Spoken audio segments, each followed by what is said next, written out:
have some breaking news. Tenerife police have called for volunteers to take part in the large-scale search for the missing Lancashire teenager, Jay Slater. They are looking for civil protection agencies and mountain search volunteers to take part tomorrow morning. Joining us now, senior global reporter for Mail Online, Nick Pisa, joins us from Tenerife.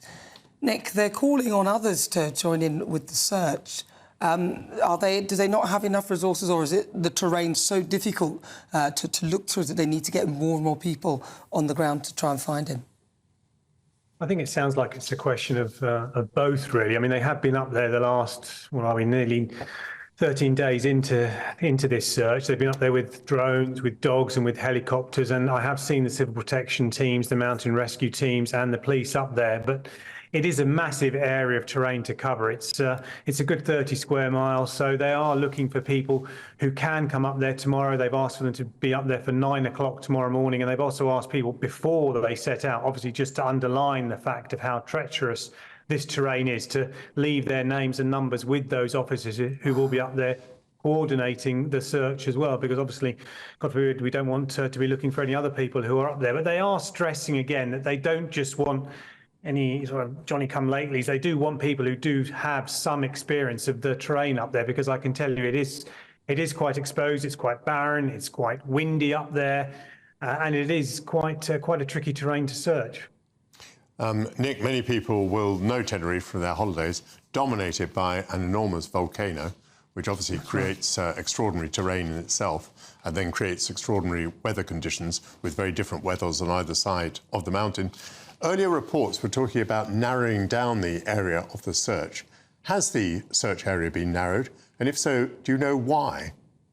Well, let's focus on the first part of that question, actually, because that's a very interesting point that you made there. Because, yes, people obviously think Tenerife Island, hot sunshine, etc. And, yes, that is the case down at sea level. At sea level, it's a good 30 degrees centigrade. But up where Jay disappeared, it's 3,000 feet above sea level. It's about 1,000 odd meters. And the temperature difference is about 10 degrees. So during the day, it's not too bad up there. It's actually quite pleasant. But at night, the temperature can drop to a degree or so above zero.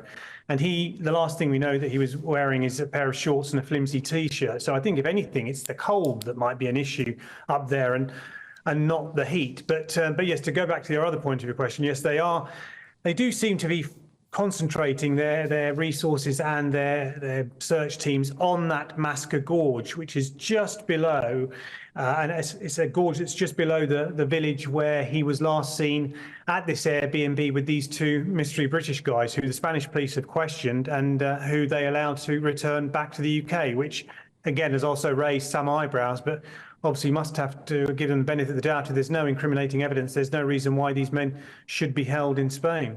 I was going to ask as well, whilst they were searching for Jay, a couple of days ago they found another person who was lost and disorientated. Do we know anything about that person, whether they may have seen or heard anything or have any idea about Jay?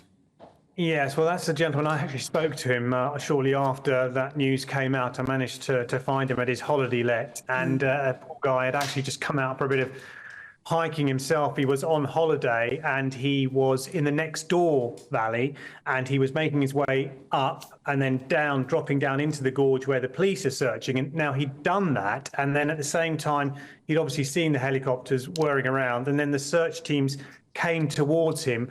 And I think there was a little bit lost in translation there, because they insisted that he come with them and that they take him back off the mountain and back to his car. But he told me that he was absolutely fine. He was an experienced hiker.